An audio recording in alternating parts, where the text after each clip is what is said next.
So you'd like to learn more about sleep apnea and specifically the dental alternative therapies to sleep apnea. Most people are familiar with a continuous positive airway pressure machine called the CPAP.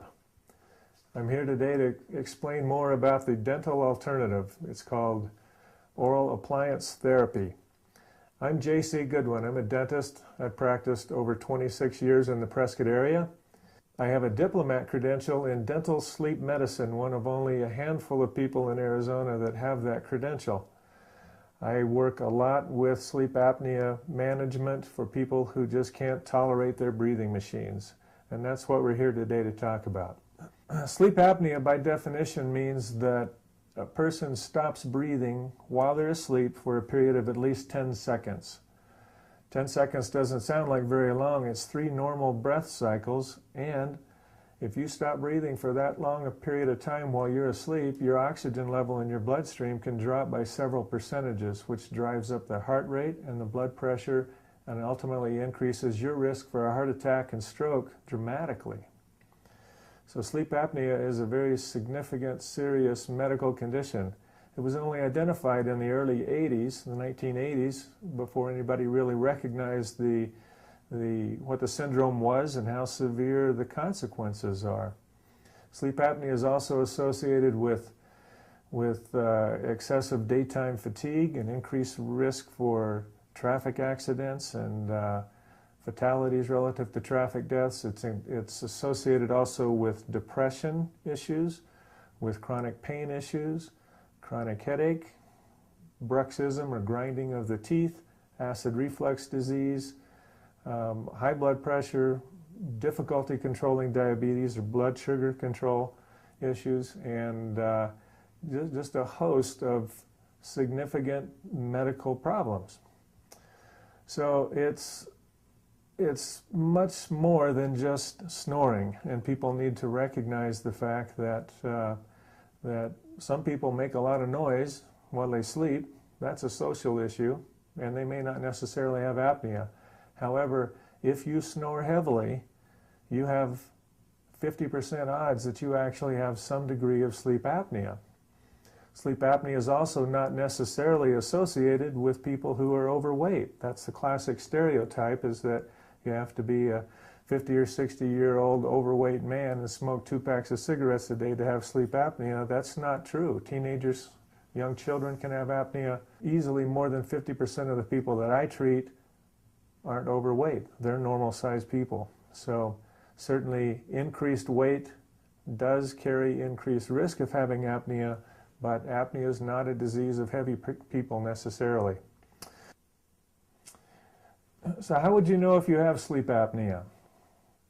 We ask screening questions in our office to try to help determine this, but the primary thing is if you snore heavily, odds are nearly 50% that you have sleep apnea.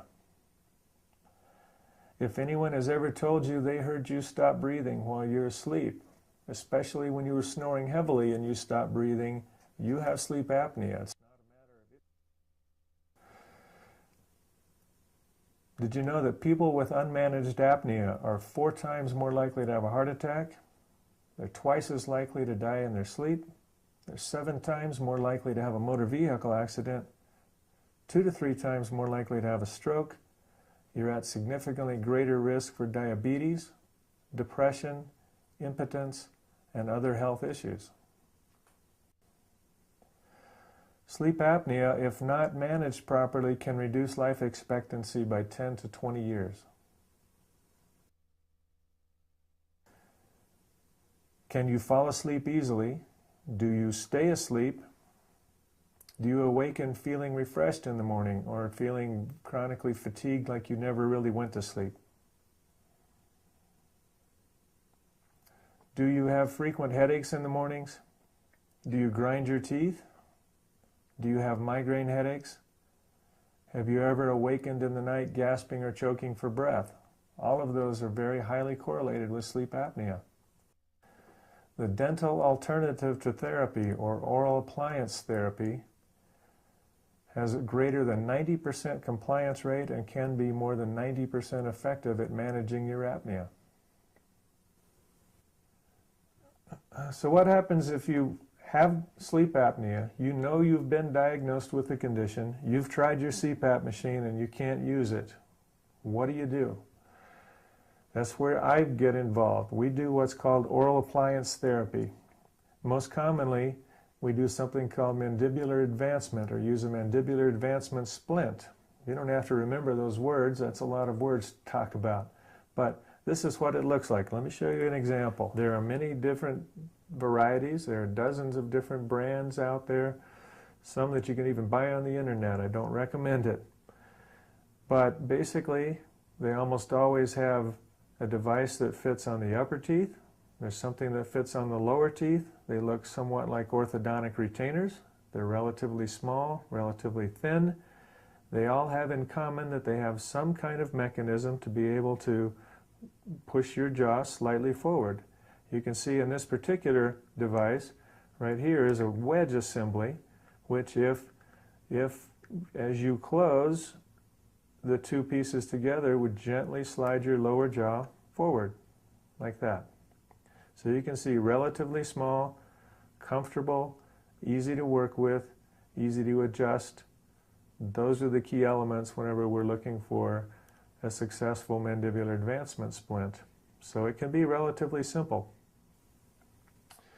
So if you're one of the people who's already been diagnosed with sleep apnea, you know you have a condition. If you're wearing your CPAP machine and you have severe sleep apnea, stay on your machine. It's the best thing for your health. If you have had a diagnosis of mild or moderate apnea or severe apnea and you can't wear your machine, perfectly okay to use these oral devices that we make. Now, what if you haven't been diagnosed? What if you think you might have a problem but you're not sure? For everyone who knows they have sleep apnea, statistics say maybe as many as 20 of you have it and don't know it. Come in and talk to us. That's what we're here for. No charge consultation. Just come in and meet us. I'll tell you all about the process. Now, we have some very simple screening tests that we can help you with. Simply a computerized device that's a portable sleep monitor. You wear it at home. You don't even have to go to the sleep lab at this point. Very small device like this straps around your chest. A couple of other small bands that go around your chest. There's a pulse oximeter that's going to tape on one of your fingers like this. Small cannula under the nose. Simple as that. It's called a portable sleep monitor. It won't make a diagnosis, but it's a very effective screening tool to help us understand whether or not you may have a problem that you're not aware of. Apnea therapy is often covered by medical insurance. If you have medical insurance that covers your CPAP machine, very likely you have insurance that'll cover your oral appliance therapy also. We're happy to talk with you, happy to talk with your insurance company and help you get that information. So in closing, I'm J.C. Goodwin. I've created the Sleep Effect Center for Apnea Management to help people just like you. We'd love to help you. Please give us a call. Phone number is 928-778-4555. That's 778-4555. Look forward to helping you in the future. Thank you.